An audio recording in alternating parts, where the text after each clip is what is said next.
Bueno, buenas tardes. Habla Romina Sánchez, yo soy nefróloga, trabajo actualmente en Fresenius Medical Care y hoy vamos a ver una presentación de insuficiencia renal aguda, un tema que es bastante extenso, así que he tratado de resumir en algunas cuestiones más prácticas y algunas cositas que no quería dejar de mencionar. Así que voy a ir pasando los slides y bueno, cualquier consultita que surja, ustedes me preguntan. Me pareció muy importante empezar dándole digamos, remarcando cuál es en este momento la situación de la insuficiencia renal aguda dentro de los problemas que estamos teniendo en los ingresos hospitalarios. Entonces, la insuficiencia renal aguda es un factor independiente de mortalidad y morbilidad. La mortalidad está relacionada a insuficiencia renal aguda, continúa siendo muy elevada, es decir, a pesar de todas las mejoras en los tratamientos, la optimización de la volemia, la reducción de factores nefrotóxicos, sigue siendo muy elevada, y eso probablemente tenga que ver con un cambio en la población, ¿sí? Digamos en la tasa ajustada. Los pacientes actualmente son pacientes más añosos, tienen más comorbilidades, entonces se produce un aumento de la incidencia de la insuficiencia renal aguda intrahospitalaria y alta mortalidad con la terapia sustitutivo renal. Lo que sabemos es que no, a pesar de todos, digamos, los avances en el tratamiento de la insuficiencia renal aguda, no hay ninguno que sea eficaz para disminuir la severidad o la duración de la misma, y solo el reconocimiento temprano puede disminuir esa severidad y retrasar la progresión. Por lo que tenemos que entender que un alto porcentaje de las insuficiencias renal agudas pueden ser evitables. Hay aumento de la morbilidad, aumento de la mortalidad a corto y a largo plazo, aumento de la mortalidad intrahospitalaria, se prolonga además la estancia intrahospitalaria 3 a 5 veces más, hay aumento de la incidencia de enfermedad renal crónica por progresión de la insuficiencia renal aguda, y acelera la progresión en aquellos pacientes que ya tienen diagnóstico de enfermedad renal crónica. Reduce los scores de calidad de vida de los pacientes post-insuficiencia renal aguda, y aumenta desproporcionalmente los costos de salud, y esto es muy significativo. Acá vamos a marcar un poco la epidemiología, si bien esto es distinto según los autores, tiene distintas proporciones. Vamos a ver que de los pacientes que son hospitalizados, hay un 5% que desarrollarán insuficiencia renal aguda o AKI. De estos pacientes, un 30% serán admitidos en las terapias intensivas de los sanatorios, y habrá un 60% de todos estos pacientes que se van a presentar con oliguria. Eso quiere decir que un 40% de los pacientes no tendrán deterioro del ritmo diurético. Y esto se puede presentar digamos, con los mismos porcentajes en ambos sexos y a cualquier edad. Y podemos también remarcar que de 5 pacientes, y esto es como para tener una connotación de severidad, de 5 pacientes que van a ingresar a terapia intensiva con falla renal, 2 van a morir, 1 va a requerir terapia sustitutivo renal a largo plazo, 1 tendrá deterioro severo de la función renal, y solo 1 de esos 5 pacientes, o 1 de cada 5 pacientes, va a poder recuperar su función renal previa. Hay una distribución por frecuencias, ¿sí? Una clasificación que se utiliza siempre, no está del todo apoyada por todos los autores, es tratar de diferenciar cuál es el origen fisiopatológico de la insuficiencia renal, y en eso la podemos dividir como una insuficiencia renal prerrenal, renal y posrenal. Y a veces no hay consenso porque en realidad se puede interpretar la insuficiencia renal prerrenal como una insuficiencia renal aguda de tipo funcional, y la posrenal también, ¿sí? Y pasaríamos a la parenquimatosa, que sería la que puede darnos distintos tipos de lesión renal, que van a estar en más del 80% de los casos clasificadas como necrosis tubular aguda. De esta necrosis tubular aguda pueden ser isquémicas o tóxicas, nefritis intersticial y un menor porcentaje de glomerulonefritis. Tenemos factores predisponentes para el desarrollo de insuficiencia renal aguda. Sería sepsis, shock, edad avanzada, drogas nefrotóxicas y contrastes, hipovolemia, hipotensión, anemia, enfermedad renal crónica, cirugía cardíaca, cirugía mayor, rabdomiolisis, quemados, trauma, y también tener en cuenta que la presencia de enfermedades crónicas, que no sean enfermedades renales, también van a generar una predisposición mayor para hacer insuficiencia renal aguda. Dentro de esas enfermedades tenemos diabetes, enfermedades oncológicas, cardiopatías, EPOC y hepatopatías. Este es un grafiquito donde nosotros, más que nada para poder remarcar cómo va aumentando la incidencia de insuficiencia renal aguda cada 1000 pacientes a medida que va progresando la edad de los pacientes. Y veamos que a partir de los 66 años el porcentaje el porcentaje de crecimiento de la prevalencia y la incidencia de insuficiencia renal aguda es cada vez mayor, y fíjense que solo en el lapso de 5 años aumenta en el paciente que está en una edad de 66 a 69 años, aumenta casi en un 4 o 5% en 5 años, ¿sí? Y así sucesivamente va aumentando. Fíjense la diferencia que hay en un paciente que tiene 66 a 69 años, que tiene un 14%, ¿sí?, de incidencia, a un paciente que tiene 85 o más de 85 años, que ya un 59% aumenta la incidencia cada 1000 pacientes de esto, con insuficiencia renal aguda. Y a su vez, vemos que el envejecimiento de la población va presentando un crecimiento del mercado emergente, y eso tiene que ver porque, bueno, hay especulaciones, ¿sí? Esto es una consultora que hace una proyección hacia el 2047, donde muestra que, bueno, de continuar el tipo que tenemos de pirámide poblacional, va a haber un número mayor de adultos mayores de 65 años, y se va a invertir y va a haber un número menor de pacientes de menores de 5 años, eso para el 2047, lo cual va a hacer que aumente la epidemiología de todas las enfermedades crónicas, la comorbilidad, aumenten considerablemente los gastos sanatoriales, o sea, la atención sanitaria, y los costos sean insostenibles. Esto lo puse un poquito como para explicar qué suele pasar en la insuficiencia renal aguda. En general hay una injuria sobre la célula tubular, y nos vamos específicamente a lo que sería la insuficiencia renal aguda parenquimatosa, y se puede ver en la primera fotito como lo que se lesiona por distintas moléculas, que pueden ser DAMPs o PAMPs, por ejemplo en la sepsis, o que pueden ser sustancias liberadas por la hipoxia.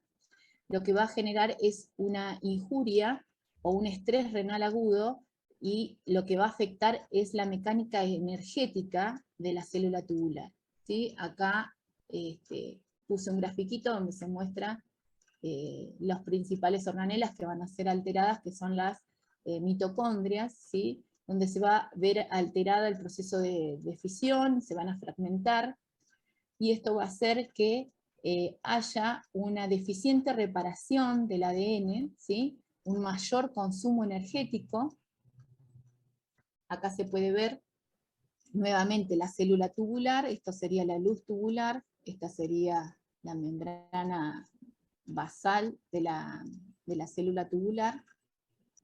y lo que uno puede ver es que va a cambiar la polaridad de la membrana, va a haber vacuolas, ¿sí?, que se van a liberar con distintas sustancias, las mismas bombas que se localizan en la membrana apical van a pasar a la vasolateral, se van a alterar también al cambiar esa polaridad, y como esto va a insumir un gasto energético para la célula se va a frenar, ¿sí?, el ciclo celular se va a frenar, y eso va a hacer que la célula entre en un estado que se puede entender como un aturdimiento, ¿sí? Esto pasa inicialmente en la insuficiencia renal aguda. La célula entra en este estado de aturdimiento, y si siguen habiendo noxas, ¿sí?, o hipoxia que la afecte, la situación se va a agravar, no se va a poder reparar el ADN, y la célula va a entrar en apoptosis y se va a desprender. Esto es un grafiquito solamente como para mostrarles en qué lugar estamos nosotros hablando, ¿sí? Este es el glomérulo, este es todo un asa, donde van todos los túbulos, ¿sí? Y acá estamos a nivel del túbulo contorneado proximal, este es el capilar, ¿sí? Entonces nosotros vemos, y esto es una cosa que suele pasar, la corteza del riñón tiene un mayor número de glomérulos, ¿sí?, y tiene menor cantidad de túbulos. A medida que nosotros nos introducimos al centro del riñón, hacia la médula, empiezan a ser los túbulos cada vez más largos, y por lo tanto los capilares también cada vez más largos. Entonces, esta zona donde hay capilares que se extienden, que son mucho más largos, y las asas tubulares que son mucho más largas, son más proclives a tener fenómenos de hipoxia, ¿sí? Por eso que las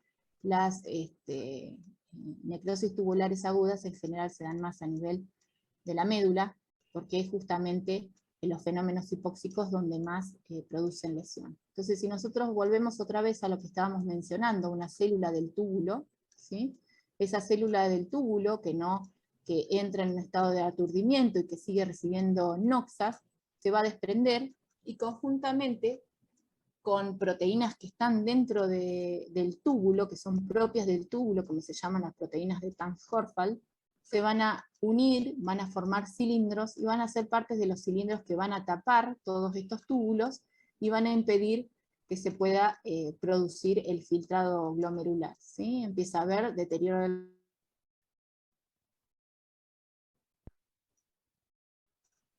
Esto también es algo importante, porque si bien nosotros estamos haciendo una evaluación de este órgano que es el riñón, del filtrado glomerular, nosotros tenemos que saber que hay una comunicación entre el riñón y distintos órganos. Nosotros ya es bien conocida los síndromes cardiorrenales, en la comunicación que hay entre riñón y corazón.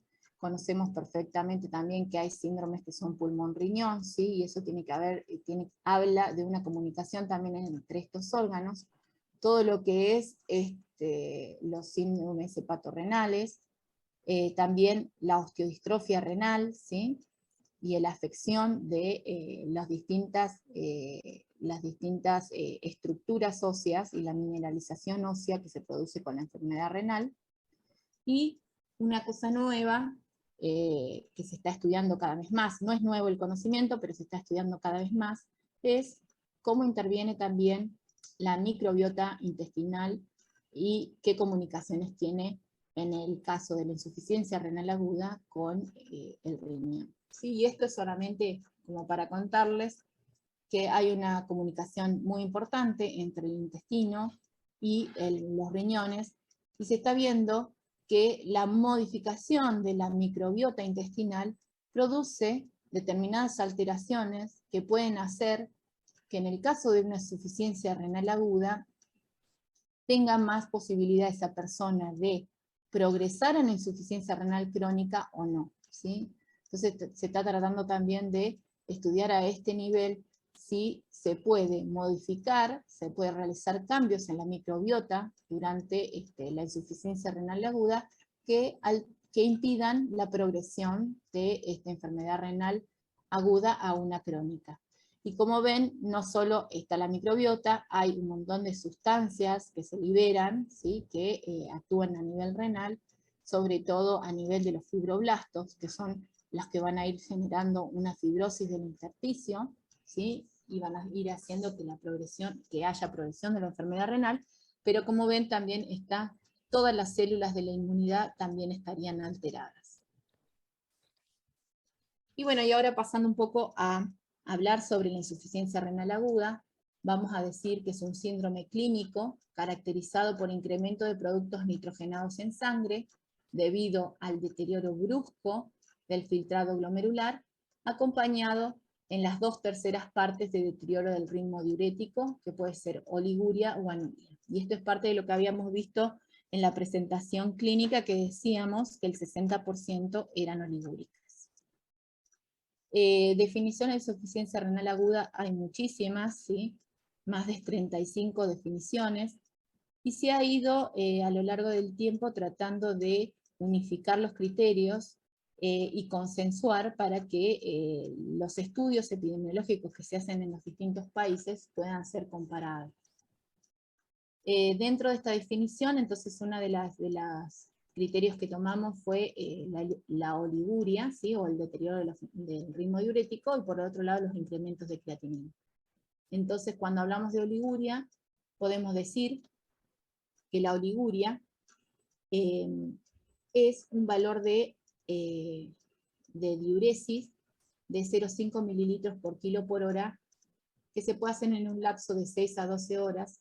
Eso también es un concepto nuevo. Antes se creía que había que esperar 24 horas para hacerle la evaluación al paciente. Hoy se sabe que ya haciendo el cálculo por hora o haciendo el cálculo por turno, lo que serían cada 6 a 8 horas, se puede tener ya un diagnóstico de que el paciente esté o no en oliguria. Y si hablamos de 24 horas, ya con 0,3 mililitros por kilo por hora nos alcanzaría para decir que el paciente tiene oliguria. Y cuando nosotros nos referimos a anuria, hablamos de un ritmo diurético que alcanza los 50 mililitros en el día o es nula. En ese caso hablamos de anuria, ¿sí? Ya no se utiliza más el término de oligoanuria. O es oliguria o es anuria. Tenemos en cuenta para hacer los cálculos siempre que hay que ajustarlos al peso ideal del paciente, y eso lo digo porque en general muchas veces este cálculo se hace sobre el peso total del paciente, y para que ustedes tengan una idea, si nosotros hacemos este cálculo de 0,5 mililitros por kilo por día en un paciente obeso de 250 kilos, nos va a dar una diuresis muy importante, y si nosotros consideramos esa diuresis como una reducción de esa diuresis, por ejemplo, un paciente de este peso que tenga 1,5 kilos en el día, estaríamos hablando de una oliguria cuando realmente no lo es. Entonces, para esos pacientes que están con extremos en el índice de masa corporal, ya sea en menos o en más, esos pacientes hay que hacer el cálculo con el peso ideal del paciente. Y después, el otro punto que utiliza la definición de la insuficiencia renal aguda es el incremento de productos nitrogenados, y nosotros para hacer esa valoración nos basamos en la creatinina. La creatinina tiene que ser mayor a 0,3 miligramos por decilitro en 48 horas, ¿sí? Si tenemos una creatinina normal, y si nosotros tenemos una creatinina que, por ejemplo, ya estaba elevada, en ese caso nosotros podemos hacer una evaluación de 1,5 veces el valor basal dentro de los 7 días de desarrollo de la insuficiencia renal. Muchas veces esta definición no puede ser bien aplicada porque no sabemos cuándo el paciente empezó a incrementar los valores de creatinina, y a veces el paciente está en proceso de desarrollo de esa insuficiencia renal aguda, y a veces el paciente viene recuperándose de esa insuficiencia renal aguda, y hacemos como un diagnóstico retrospectivo cuando tenemos los resultados de que el paciente viene bajando esos niveles de creatinina. Entonces lo que hay que buscar es aumentar el reconocimiento temprano de la insuficiencia renal aguda para tomar las medidas antes de que se produzca la progresión de la misma. Optimizar la volemia es uno de los puntos fundamentales, ¿sí? Para tratar de despejar todos los que son las insuficiencias renales agudas prerrenales, y descartar uropatía obstructiva también.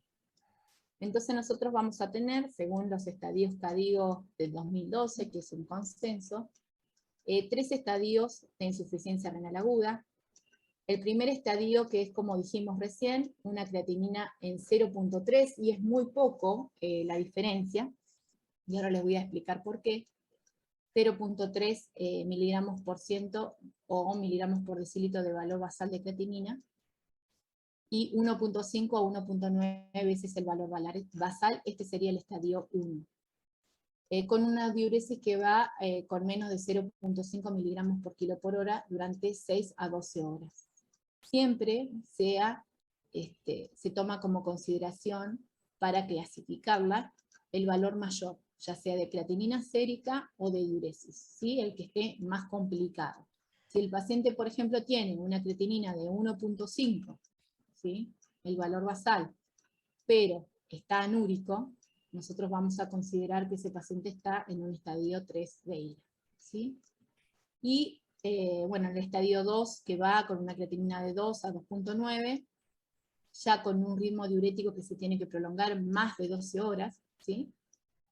Y en el estadio 3, que ya evaluamos 3 veces el valor basal, una creatinina mayor a 4, o ya el inicio de diálisis. Si el paciente tiene una creatinina de 1.5, pero ese paciente requiere un tratamiento sustitutivo renal por X motivo, el paciente estaría en un estadio 3 de insuficiencia renal aguda.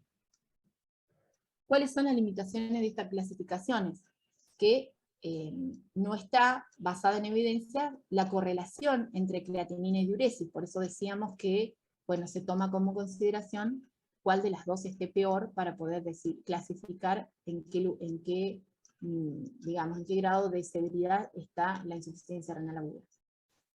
La creatinina se comporta como un fuerte predictor de mortalidad en la terapia, pero la diuresis, ¿sí?, no predice mortalidad de manera independiente.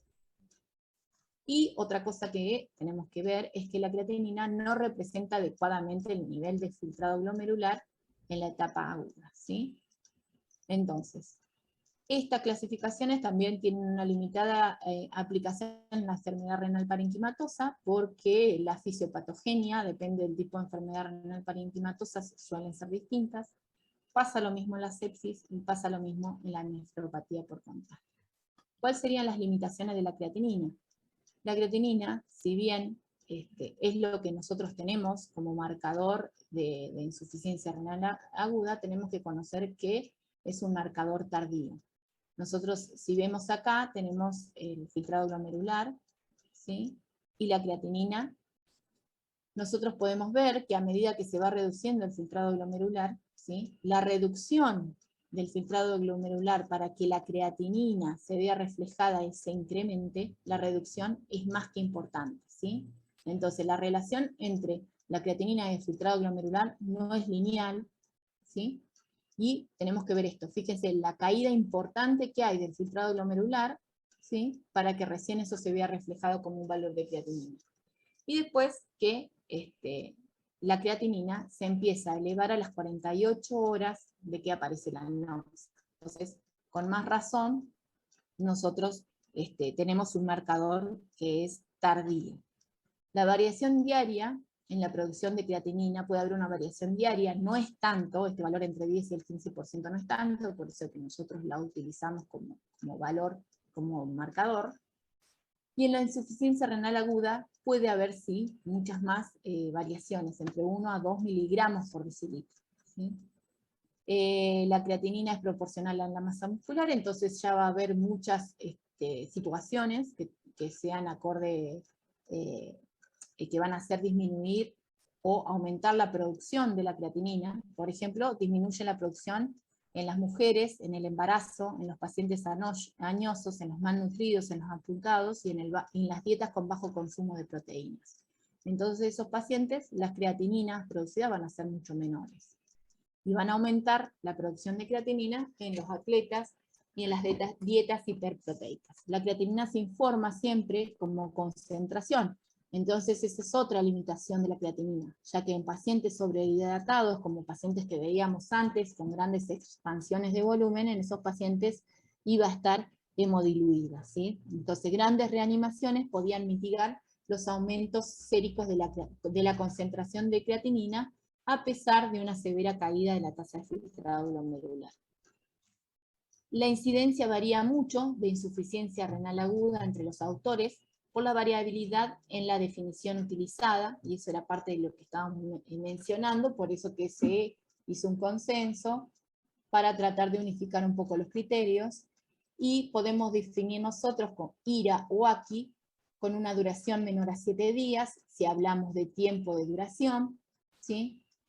Después hay una clasificación que se denomina enfermedad renal aguda, que va desde el día 1 hasta el día 90, ¿sí?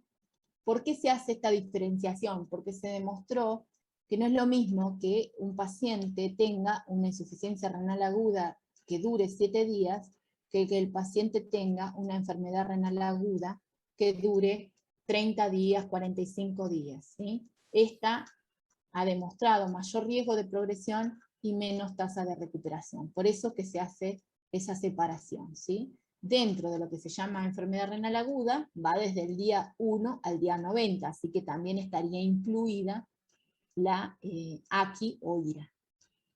Y la enfermedad renal crónica es mayor de, bueno, ahí yo puse 90%, pero es 90 días. Existe una estrecha relación entre las tres entidades, y poder realizar el diagnóstico entre las mismas es complejo por lo que decíamos. Nosotros cuando tenemos al paciente no lo tenemos desde el día 1, sino que lo recibimos al paciente quizás con días de evolución de alguna patología, y entonces es difícil poder inicialmente clasificarlo dentro de estas tres entidades. Acá vemos, entonces en este consenso, como la clasificación ACI, que estábamos mencionando recién, está, ¿sí?, dentro de los 7 días, con una creatinina que sube el 50% dentro de los 7 días, pero están esos valores que nosotros mencionábamos anteriormente, que es una creatinina de 0.3 miligramos por decilitro. Este sería el marcador que nosotros tenemos de creatinina. Cuando nosotros hablamos de AKD, que es enfermedad renal aguda, ¿sí?, acá tenemos un clearance menor de 60, ¿sí?, con incrementos de creatinina que pueden ir mayor al 50%, pero esto se tiene que sostener por un plazo de hasta 3 meses. Y una vez que supera, tenemos el CKD, que es la enfermedad renal crónica, que sería una tasa de filtrado glomerular de 60 mililitros por minuto, ¿sí?, por 1.73 metros cuadrados, pero por un lapso mayor a 3 meses.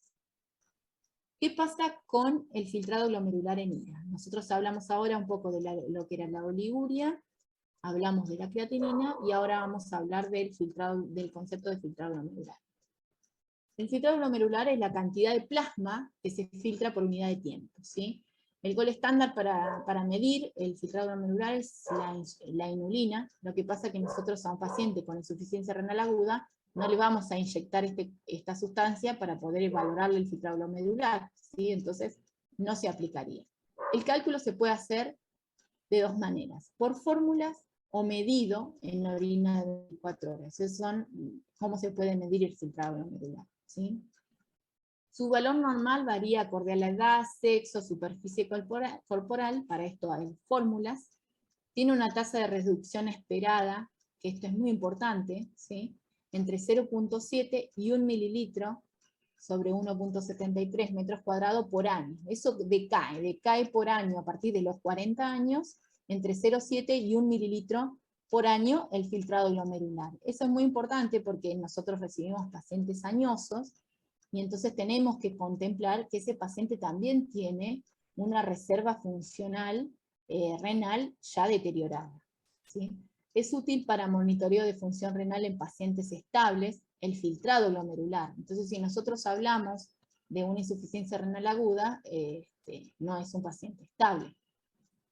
No sirve para monitorear la función renal de un paciente con insuficiencia renal aguda, eso también lo remarqué, porque el paciente con insuficiencia renal aguda tiene que ser valorado con creatinina, tiene que ser valorado con el ritmo diurético, se pueden hacer cálculos de índices urinarios, también se puede hacer estudios por imágenes como ecografía, como digamos, puntos básicos para hacer el diagnóstico, pero no nos sirve el filtrado glomerular en un paciente agudo.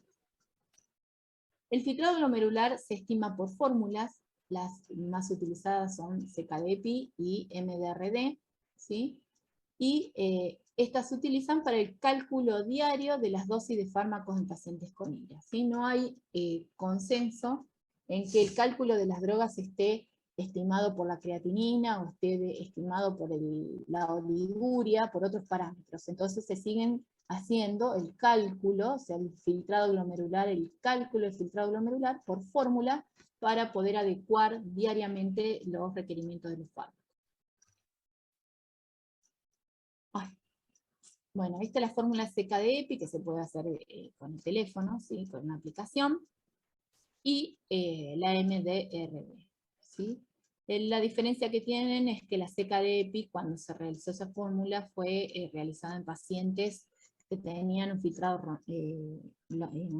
glomerular normal, ¿sí? Mayor a 60, y por eso se puede usar hasta estadio 3 de función renal, y el MDRD fue estudiado en todo un grupo de pacientes que tenían un fibro menor de 60, entonces esto no sería aplicable para la población que no tiene deterioro de la función renal. ¿Cuáles son las limitaciones de las fórmulas? Una limitación para las fórmulas, ¿sí? Sería para el filtrado glomerular medido por fórmulas o calculado por fórmulas en realidad, calculado por fórmulas. El peso corporal no se puede utilizar con un índice de masa corporal menor a 19 o mayor a 35. La edad, ¿sí? En menores de 18 o mayores de 70. Hay algunas correcciones que se pueden utilizar en las fórmulas. Cuando hay alteraciones de la masa muscular, como habíamos dicho, amputaciones, atrofias musculares, parálisis. Cuando hay baja ingesta proteica en la dieta. Cuando hay un aumento del volumen de distribución de la urea, que eso sería cuando el paciente tiene edema. Cuando hay condiciones especiales como embarazo. Fármacos con toxicidad elevada, porque a veces por más que se haga el cálculo del filtrado glomerular, la toxicidad continúa siendo elevada y eso es difícil de manejar. Y tampoco sirve para evaluar el donante cadavérico, ¿sí? Cuando un paciente está en condiciones de ser donante de su riñón. ¿Y cuáles son las limitaciones del clearance medido? Sería clearance medido en orina de 24 horas. Una es la recolección, como bien dijimos, y segundo, que sobreestima la función renal porque en un paciente con insuficiencia renal aguda hay mayor secreción tubular de creatinina, ¿sí? Las mediciones tampoco en este grupo de pacientes está estandarizada. Después aparecen los índices urinarios, ¿sí? Los índices urinarios se calculan en una orina. Siempre hay que tratar al paciente que se recibe, tomarle una muestra de orina antes de que ese paciente sea sondado, porque después se ven algunas alteraciones que tienen que ver con el sondaje, ¿sí? Los glóbulos rojos, por ejemplo. Entonces se puede tomar una orina, y de esa misma orina, que va a servir para el sedimento, también se puede hacer distintos cálculos de los índices urinarios. Los índices urinarios en pacientes que no tienen deterioro de la función renal previa pueden hacernos la principal disquisición diagnóstica entre una insuficiencia renal aguda prerrenal de una parenquimatosa. Y pueden utilizarse también para el seguimiento de los pacientes internados, en los que se le pueda tomar una orina en forma diaria o cada 48 horas y uno vaya evaluando cuál es la progresión de cómo progresa, digamos, esa insuficiencia renal en ese paciente, si vira una parenquimatosa o continúa siendo prerrenal, por ejemplo. Esos que están abajo son los calculitos. ¿Y cuáles son las limitaciones de los índices urinarios? La limitación de los índices urinarios, en primer lugar, para el cálculo de la fracción excreción de urea, es el uso de diuréticos. Todo paciente que utiliza diuréticos va a tener alterada la excreción urinaria de sodio. El paciente que tiene insuficiencia renal crónica tiene deterioro tubular. Eso hace que el paciente no pueda reabsorber el sodio que tiene que reabsorber y lo elimina también. Y la alcalosis metabólica porque también se excreta sodio con el bicarbonato, ¿sí? Y después, disminución de la excreción de sodio, lo van a producir algunas patologías como la rabdomiólisis, los medios de contraste, la hemólisis, la sepsis. Entonces, en todos estos pacientes, lo que se puede utilizar como índice urinario es la fracción de excreción de urea. Esta fracción de excreción de urea no está alterada en los pacientes que utilizan diuréticos ni en los pacientes que tienen enfermedad renal crónica, y nosotros vamos a poder hacer una disquisición cuando el valor da menor a 35, uno puede ver que se trata de una insuficiencia renal aguda prerrenal o funcional, y en el caso de un paciente que le da más de 50 o 65, pensar en que hay una causa parenquimatosa. Por supuesto que también la evolución entre una y otra, por ejemplo, una insuficiencia renal aguda prerrenal no diagnosticada y evolucionada en el tiempo va a llevar a una insuficiencia renal parenquimatosa, dependientemente de la causa. Y una insuficiencia renal aguda posrenal, si se prolonga en el tiempo, también va a llevar a una falla renal parenquimatosa. Después el análisis del sedimento, como bien nosotros dijimos, tres cosas que se van a valorar sobre todo, ¿sí? La celularidad, donde uno puede ver si hay leucocitos, no hay leucocitos, si hay eosinófilos, también que los... Pero los marcadores de las nefritis intersticiales, que son bastante frecuentes con el uso de los fármacos que se utilizan y a veces la combinación de fármacos. Se puede ver además los glóbulos rojos, ¿sí? Y poder determinar en estos glóbulos rojos cuáles son las características de los glóbulos rojos. Si los glóbulos rojos atravesaron la membrana glomerular y hay un daño en la membrana glomerular, esos glóbulos rojos van a estar deformados y se van a llamar acantocitos, ¿sí? Y si es alto el porcentaje de acantocitos, más de 80 en ese sedimento de orina, uno puede pensar que la hematuria es de origen glomerular. Y otra cosa que va a evaluar va a ser la presencia de cilindros. Hay algunos cilindros, por ejemplo, esto que estábamos hablando, los cilindros hemáticos, que hace empezar en una hematuria glomerular.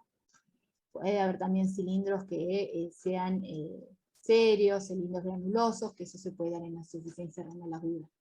Pero para tener esta aproximación también es necesario el sedimento de orina. Y después viene el boom de los biomarcadores, que son prometedores y son muy interesantes, pero no se están utilizando. Creo que en Buenos Aires se está utilizando el Enegal en el hospital italiano, pero después el resto no se están utilizando. Sirven para la detección precoz y hay también algunos que sirven para el pronóstico, ¿sí? Son muy específicos para distintos tipos de lesiones, algunas isquémicas, otras lesiones por nefrotoxicidad. Y acá nosotros podemos ver que vamos a tener marcadores, biomarcadores, que van a dar cuenta de si hay deterioro o no de la filtración glomerular, marcadores que van a se van a expresar cuando haya injuria tubular, marcadores de injuria, por ejemplo, pueden ser el KIM1, la interleuquina 18, la cistatina C, ¿sí? Enegal, marcadores de que haya una falla en la reabsorción, la cistatina C, y marcadores de filtración, como ya dijimos, la creatinina, pero también dentro de estos está la cistatina C, que es más precoz que la creatinina. Y si nosotros miramos en este gráfico, podemos ver, sobre la base tenemos el tiempo en horas. Nosotros podemos ver que los distintos marcadores, cómo se van incrementando en el transcurso de las primeras 24, 48 horas. Y acá podemos ver que una vez que aparece una noxa, rápidamente aumenta, por ejemplo, el Enegal, ¿sí? En la insuficiencia renal aguda, que el KIM va a aumentar, el KIM1, ya casi para las 24 horas, ¿sí? La cistatina C también para las 24 horas, pero si nosotros miramos lo que tenemos nosotros al alcance de la mano, que es la creatinina aumenta para las 48 horas recién. Nosotros encontramos un aumento en sangre. Entonces, dentro de los biomarcadores que tenemos, la cistatina C, que es de bajo peso molecular, que está producida por las células nucleadas, se filtra libremente, no se excreta por el túbulo, la creatinina se excreta por el túbulo, esa es una de las condiciones que hacen que la creatinina en algunas situaciones no pueda ser sobreestimada o infraestimada, se reabsorbe el 100% en el túbulo proximal. La elevación temprana permite predecir insuficiencia renal aguda y una insuficiencia renal aguda sobreimpuesta a una enfermedad renal crónica. También, aparte, es marcador de disfunción diastólica del ventrículo izquierdo y sistólica del ventrículo derecho. Ha sido un parámetro que se ha estudiado en pacientes con un filtrado glomerular que va entre 60 y 90, en los extremos de la vida, en el paciente crítico, así que es un marcador que está bastante estudiado, pero también tiene sus limitaciones, por ejemplo, que se altera cuando hay proteinuria, en estados inflamatorios, en la diabetes mellitus, la disfunción tiroidea, altas dosis de esteroide e insuficiencia cardíaca. Y el N-gal, ¿sí?, que está expresado en células del riñón, pulmón, estómago y colon, es menos específico, también filtra libremente, pero este sí es excretado por el riñón, entonces acá va a tener una limitante. Sirve para detección precoz de insuficiencia renal aguda, sobre todo en NTA isquémica y tóxica, ¿sí? Y predice, aparte de todo lo que hemos hablado, porque habíamos hablado que algunos eran diagnósticos y otros predictores, y otro no solo del inicio de la insuficiencia renal aguda, sino también de la duración, de la severidad y de la necesidad de terapia de reemplazo renal, que el N-gal tiene esa posibilidad de predecir.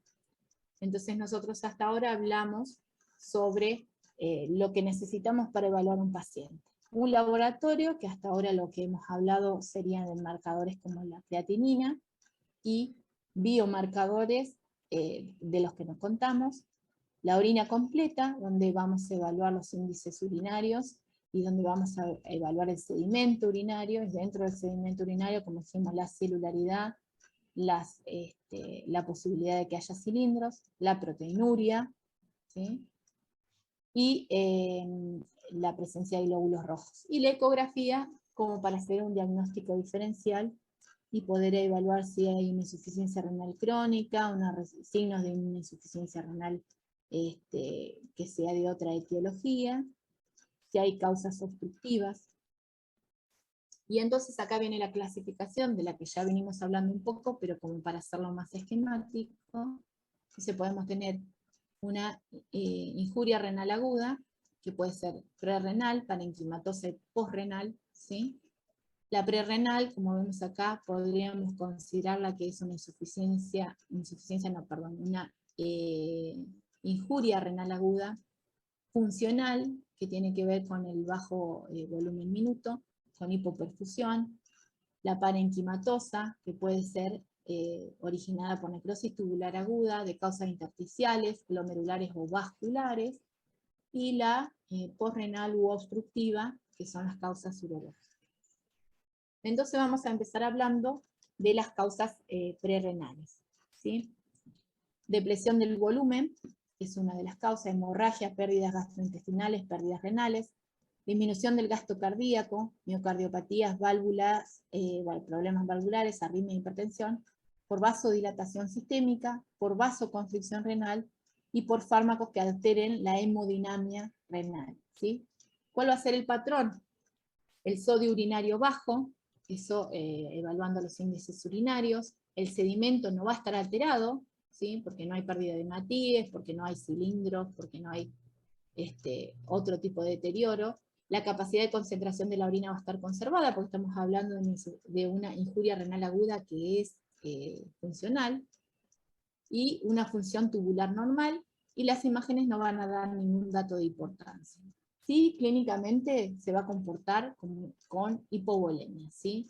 y la clínica va a ser relacionada con la causa de la producción de la hipovolemia, con las pérdidas de volumen, ¿sí? Y vamos a tener una repercusión en el laboratorio que va a ser con un aumento del ácido láctico por disminución de la perfusión periférica, una disminución en la saturación, una disminución en la concentración de sodio en la orina, ¿sí?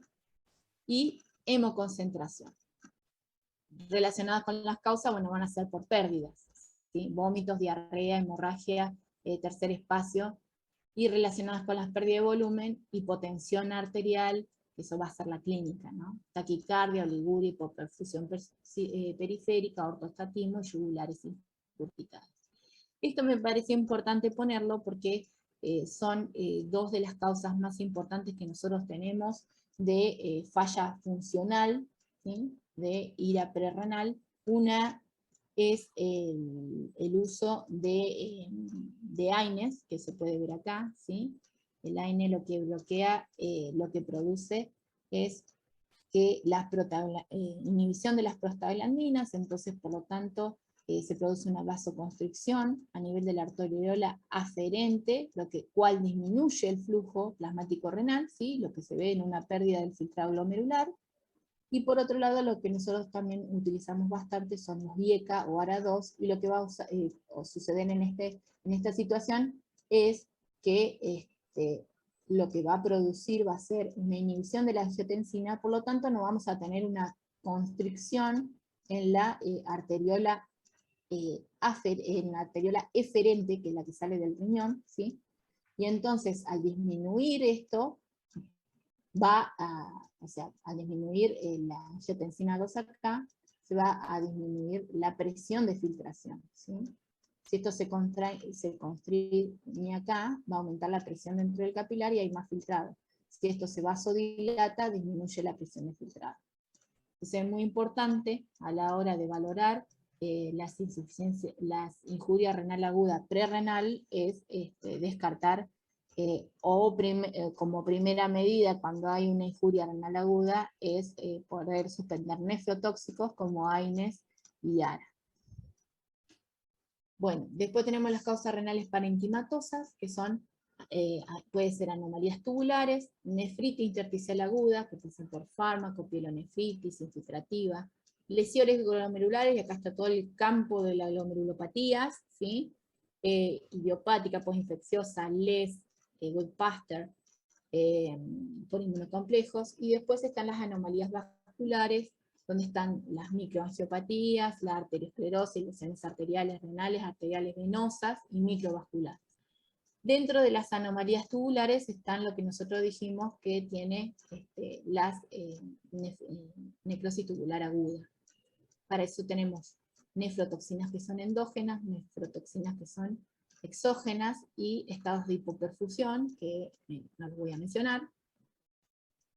Y después nosotros tenemos en este cuadrito que podemos ver que la isquemia, ¿sí? Ya sea por todas las causas que hablamos, que sería la reducción en la llegada de la circulación a los túbulos y al glomérulo, van a producir una injuria tubular, eso va a producir una disrupción del citoesqueleto, ¿sí? Un cambio en la polaridad de la célula, la apoptosis, la necrosis, la descamación, que es, nosotros hablamos de la apoptosis de la célula se desprende, se une a la proteína de Tan-Horfal, y esto va a producir una obstrucción, ¿sí?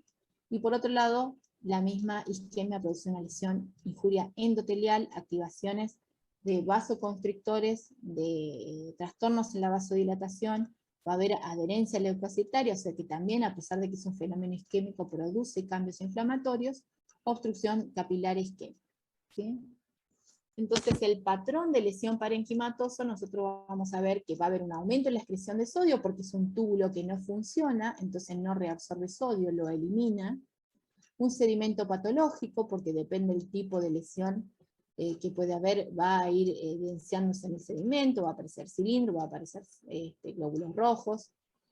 Y hay incapacidad de concentración de la orina, ¿sí? Porque dijimos que está la célula tubular aturdida, o sea que va a quedar en un estado como de reposo, y todas las funciones que tiene que hacer la célula no las va a hacer. deterioro de las funciones tubulares, y la ecografía muestra como una característica un aumento de la congenicidad cortical. Puede ser un dato, pero bueno, a veces no es operador dependiente. Entonces, una de las utilizaciones que tienen los índices urinarios, como dijimos, es poder hacer una diferenciación entre las causas prerrenales y parenquimatosas, y acá vamos a tomar, como dijimos, la excreción fraccional de sodio, que tiene muchas limitaciones. Cuando es menor al 1%, nos hace pensar más en una causa prerrenal, y si es mayor al 2% en una causa parenquimatosa, y la excreción fraccional de urea, menor al 35, una causa prerrenal, mayor al 35, que hablamos nosotros de un 55-65, una necrosis tubular aguda. Quedan en el medio lesiones que hay que ver porque pueden ser mixtas, ¿no? Todas estas lesiones puede haber parte y parte, depende del tiempo de evolución y del grado de injuria. Y después, por último, tenemos las causas posrenales u obstructivas, que tienen que ver por obstrucciones intrínsecas, intraluminales, intramurales, extraureterales, de uréter, de la vejiga o de la uretra. ¿Sí? Y el patrón que van a producir, vamos a tener que poder hacer una disquisición diagnóstica con los antecedentes clínicos del paciente, examen físico, datos sobre la micción, ¿sí? Si la micción, digamos, si el paciente refiere que tenía un síndrome prostático, alteración del chorro miccional y demás. Los índices urinarios van a dar variables, entonces en este caso no nos van a servir. Y la ecografía renal puede para nosotros ser bastante diagnóstica en el caso de haber una hidronefrosis bilateral o alguna característica que nos esté marcando que hay una causa obstructiva, ¿sí? Cuando ya se prolonga en el tiempo el deterioro de la función renal de causa obstructiva, podría prácticamente no tener una dilatación bilateral y ser una causa obstructiva. Y bueno, y esto era para mostrarle, en definitiva, que los índices urinarios también los podemos utilizar para hacer diagnóstico diferencial o aproximación diagnóstica, porque no son 100% exactos, entre una nefritis intersticial, entre una NTA, entre una causa obstructiva, glomerular. Acuérdense que las obstructivas no son tan certeros, son más variables. Nosotros podemos tomar un enfoque clínico, en que podemos decir, primero tratar de identificar el síndrome una vez que ingresa el paciente. Puede decir, bueno, este paciente tiene un deterioro de la función renal aguda o crónica. Entonces, en ese caso nos vamos a la historia clínica, descartamos las causas de compromiso crónico que tenga el paciente, las patologías previas que tenga el paciente, evaluamos el tamaño renal y solicitamos los laboratorios que tengan previos para ver si el paciente se trata de un crónico o una injuria renal aguda. Segundo paso, descartar uropatía obstructiva, muy importante. Hay pacientes que se les ha colocado catéter ya para iniciar terapia sustitutivo renal y los pacientes tienen globo vesical, entonces descartar causa de uropatía obstructiva, evaluar la presencia de globo vesical, historia de anuria o sospecha de orina por rebosamiento, y solicitar la ecografía, siempre, ¿sí? Está el paciente eubolémico también, la optimización de la volemia. Signos al examen físico, ortostatismo, métodos complementarios, peso, balance hídrico, sodio urinario y respuesta clínica a la expansión. Y por último, existe evidencia vascular o parenquimatosa renal, eso sí hay datos clínicos o por ahí alguna enfermedad sistémica que nos hagan pensar en otro tipo de afección renal, de una afección de tipo glomerular. Entonces también podríamos hacer seguimiento diagnóstico. Primero, si hay una disminución de la perfusión renal, evaluar la volemia, pedir índices urinarios. Si pensamos en una enfermedad parenquimatosa, bueno, puede ser glomerulonefritis, vasculitis, nefritis intersticial, microangiopatía trombótica u otras causas vasculares, con un examen urinario, ¿sí? De seguimiento urinario, serología, laboratorio, para ir descartando todas las causas. Y la uropatía obstructiva con ecografía. Como laboratorio inicial, y esto lo puse como para saber que además de creatinina, el paciente tiene un medio interno, ¿sí? Y el paciente tiene un hemograma para evaluar si el paciente está anémico o no está anémico, porque eso también puede condicionar una causa prerrenal. el estado de coagulación, calcio, fósforo, un ionograma fundamental para el paciente con injuria renal aguda, ácido úrico. En cuanto a la orina, dijimos sedimentos, sodio y potasio para hacer índices urinarios, urea y creatinina, ácido úrico. Hay otras determinaciones que son más específicas, por ejemplo, proteinograma por electroforesis, ANCA, cuando nosotros ya, según el tipo de síndrome que tiene el paciente, nos estamos orientando a que el paciente pueda tener una glomerulopatía, complementos, criobulinas, marcadores virales, tinción de eosinófilos en orina. Esto es muy difícil de hacer y es más que nada para hacer diagnóstico de nefritis intersticial. Y sabemos que la nefritis intersticial también tiene una tríada clínica, que es de rash, bueno, de la presentación que puede tener el paciente luego de la exposición a un fármaco, ¿sí? Síndrome antifosfolipídico. Y hay algunas técnicas que se pueden hacer también como la tomografía, renogramas, isotópico, gamografía con galio, según lo que uno va sospechando, pero ya un poco más específico. Indicaciones de biopsia renal, y esto, bueno, acá puede haber diferencias en las opiniones, pero sí, si hay una insuficiencia renal aguda, una injuria renal aguda de más de 4 semanas de evolución, una enfermedad glomerular primaria o secundaria, para estadificar, y depende del tipo de enfermedad, algunas tienen indicación de biopsia y otras no, vasculitis, ¿sí?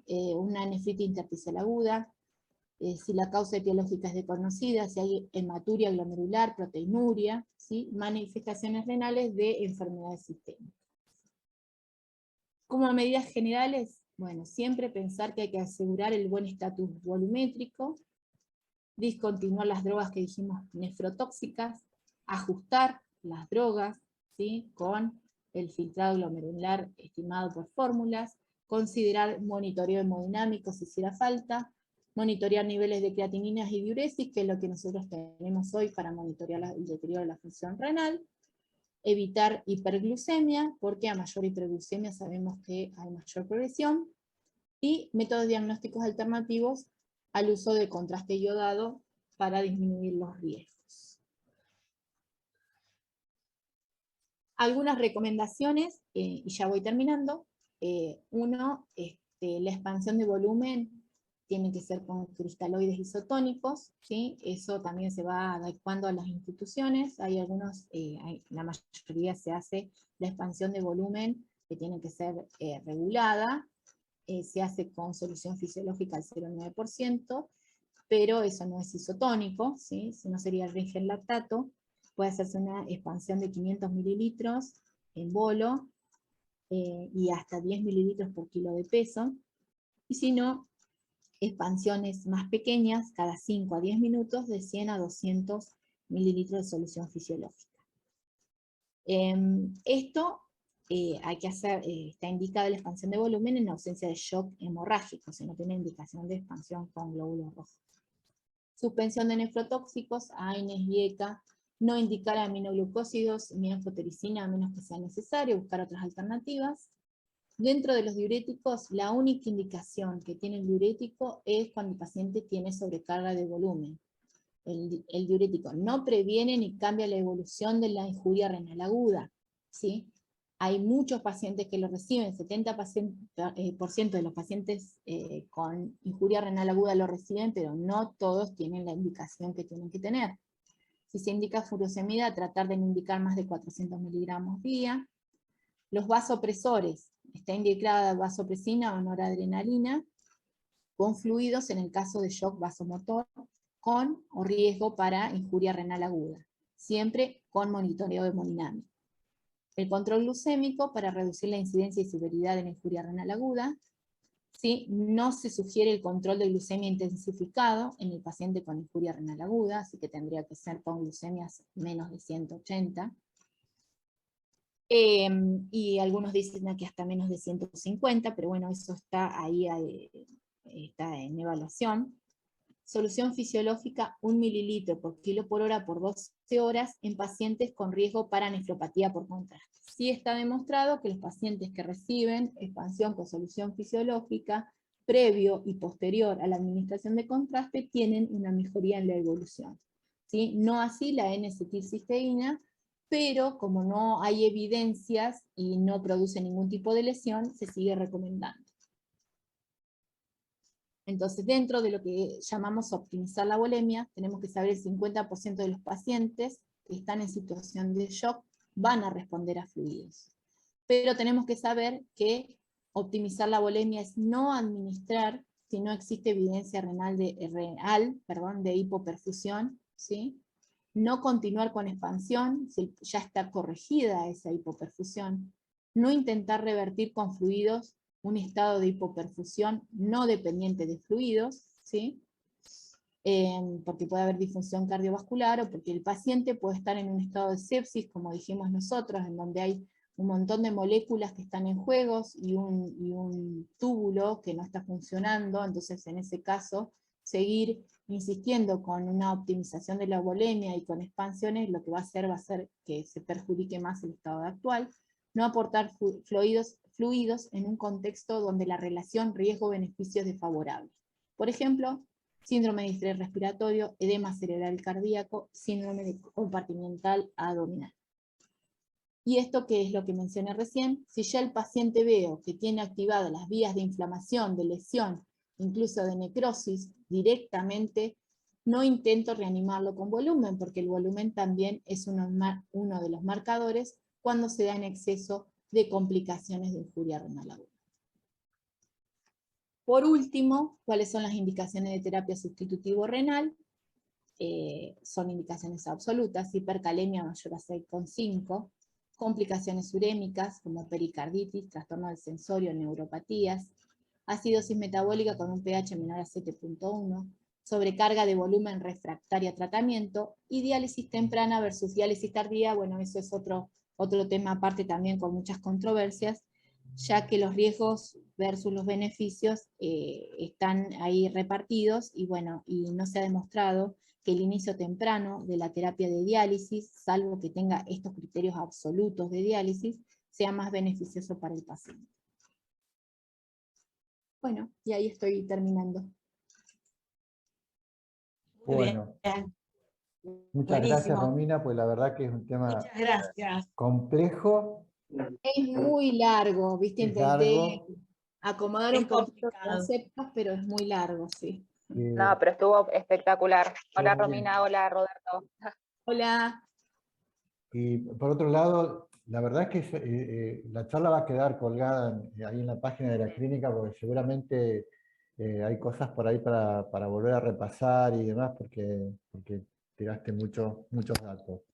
Mucha data. No sé sí, quería hacerla un poco práctica, pero después, viste, empezás como, lo que pasa que, qué sé yo, optimización de volemia es todo un tema aparte.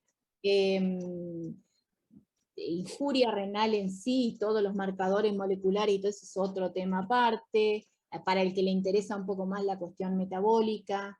Nefropatía por contraste es otro tema aparte. Entonces, bueno, digamos, intenté hacer como un poquito de todo que por ahí pueda servir y resumir. No, sí, pero pues, sí, es muy amplio. Como importante, creo que tiene que quedar eso, que la prevención es lo único que nosotros podemos hacer. Entonces buscar, bueno, bien los factores de riesgo, qué pacientes son los que van a tener más riesgo de hacer una injuria renal aguda, enseguida sacar nefrotóxicos, no expandirlos porque sí, no hacerle diurético porque sí, y bueno, y poder hacer una diferenciación diagnóstica, aunque sea mínima, para no estar manejando una insuficiencia renal aguda en el aire. Uno tiene que tener como una noción de cuál puede ser la etiología de esa injuria, porque yo dije todo el tiempo insuficiencia renal, pero es injuria renal aguda ya. Yo sigo todavía con el chip viejo. Bueno. ¿Podés dejar de compartir la pantalla, Romy? Hola, buenas tardes. Para que, a ver, acá. Dame un segundito que no estoy tan ducha para. Ahí está. Yo te quería hacer una consulta. Desde el punto de vista de tener algún parámetro, ya sea algún biomarcador o o alguna condición clínica de los pacientes que tienen una insuficiencia renal aguda que entran en terapia sustitutiva renal, en diálisis. ¿Hay parámetros que te digan o que nos digan cuáles son los pacientes que probablemente vayan a quedar en diálisis y cuáles son los que puedan llegar a salir? No, eso en realidad se va viendo con la evolución. Si bien hay más probabilidades para determinado tipo de patologías, ¿sí? Sobre todo, bueno, cuando uno está evaluando la posibilidad de que la causa haya sido una causa prerrenal o relacionada con una causa funcional que se prolongó en el tiempo, que pueda dar una, por ejemplo, necrosis tubular aguda, y eso nosotros tenemos esperanza de que vaya a salir. Entonces va viendo con cada tipo de patología una evolución y un pronóstico diferente. Cuando nosotros estamos dializando al paciente, que el paciente empieza a recuperar el ritmo diurético, que el paciente, hay algunas pruebas que se pueden hacer, por ejemplo, una prueba que se puede hacer es hacer una prueba con furosemida. Cuando el paciente está en diálisis, el paciente responde a esa prueba con diuresis, luego de pasada una semana de diálisis, el paciente responde con un buen ritmo diurético, eso es un marcador de que el paciente va a andar bien, más allá de que no le den todavía los parámetros de recuperación. Otro parámetro es, bueno, el descenso progresivo de la creatinina, que viste que lamentablemente es lo único que nosotros tenemos para hacer el seguimiento, pero más que nada lo que nos va a hablar de qué paciente va a ir quedando va a ser el paciente que tenga enfermedad renal crónica previa, el paciente que tenga bueno, una causa puntual que no sea modificable, y después, bueno, siempre es ir siguiéndolos. El paciente se sigue con terapia sustitutiva renal el tiempo que necesite, se está haciendo valoraciones permanentemente, o sea, diarias o día por medio de los pacientes para ir viendo si van recuperando. Y cuando nosotros ya vemos que el paciente se extendió 30 días de requerimiento de terapia sustitutiva renal, ya empezamos a pensar que ese paciente tiene menos chance de salir. No sé si más o menos te respondí, es difícil No, porque no, está bien, no. es ir con el día a día. La verdad, bueno, te quiero felicitar, la verdad, dentro de lo sintético que podés llegar a haber tenido la intención de hacerlo, lo hiciste muy completo. Y yo nada más un comentario, mirándolo desde el costado del hígado esto. Nosotros, o sea, nosotros siempre valoramos los pacientes de acuerdo a lo que vos bien explicaste del estadio AQI 1, 2 y 3. Siempre vamos tomando los mismos valores que vos diste para ir definiendo cada estadio, y en realidad lo que se ha tratado de hacer desde la especialidad es ir tratando de aumentar la sensibilidad de algunos marcadores como la creatinina, que es lo que se tiene. También se está empezando a usar la cistatina C, que en realidad es a donde se apunta a usar la cistatina C, pues nosotros vemos pacientes muy sarcopénicos, sobre todo los pacientes que están con Child avanzado, y son pacientes donde la valoración de la creatinina a veces es pobre, digamos, porque como bien explicaste, la desnutrición ahí manda, y son pacientes que ya de por sí tienen proteínas bajas y obviamente la creatinina también, y eso a veces lleva a pensar que pacientes pueden evolucionar a falla renal, y en realidad lo que estamos viendo es que son pacientes que están sarcopénicos de por sí, tienen Claro, sí, no baja sirve, la creatinina. creatinina ahí en esos pacientes no, la verdad que no marca realmente qué es lo que le está pasando al paciente. Claro, pero no, digamos, Bueno, pero sí, es sí. importante nosotros valorar cuando arrancamos a ver el paciente y hace el deterioro de la función renal, la progresión que pueda llegar a tener de un AQI 1 a un AQI 2 o a un AQI 3, porque muchas veces los pacientes que entran, o sea, debutan directamente con un AQI 3, tienen muchas veces mejor pronóstico si en las primeras 48 horas no progresan, digamos, no van progresando a la alteración, que es diferente a los que por ahí tienen un AQI 1 y que de repente en un corto plazo, 48, 72 horas, progresan rápidamente a un AQI 2 o 3, tienen mucha más morbimortalidad que los pacientes que ya ingresan con una función renal alterada. O sea que ese concepto, el de la progresión en un corto periodo, manda mucho en estos pacientes para saber si son pacientes que tempranamente van a tener que entrar en diálisis. Claro.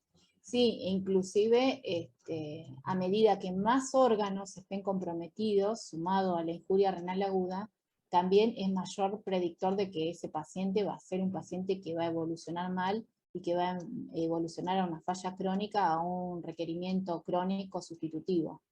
Claro. Eso también es un marcador. No solo me refiero a la sepsis, ¿sí? Porque la sepsis, bueno, a medida que va comprometiendo, va haciendo falla multiorgánica, ese paciente tiene peor pronóstico desde el punto de vista renal, pero con otro tipo de patologías, cuando van presentando falla, también agrava el pronóstico. ¿Sí? Bueno, chicos, te agradecemos mucho, Romy. La verdad que ha sido muy buena tu presentación. Ya les avisamos cuando esté puesta en la página y seguiremos el jueves que viene con Marcelo. Así que muchas gracias a vos y muchas gracias a todos por estar presentes. Bueno, Síndrome gracias. hepatorenal, la semana que viene no voy a hablar nada. No, Bueno, sí, porque hay mucha cuestión que se puede decir ahí de pega con eso. paternal y demás, que yo no toqué nada, no dije nada. Gracias, Romina. Gracias, Roberto. Romy. Gracias. Chao, nos vemos. Chao.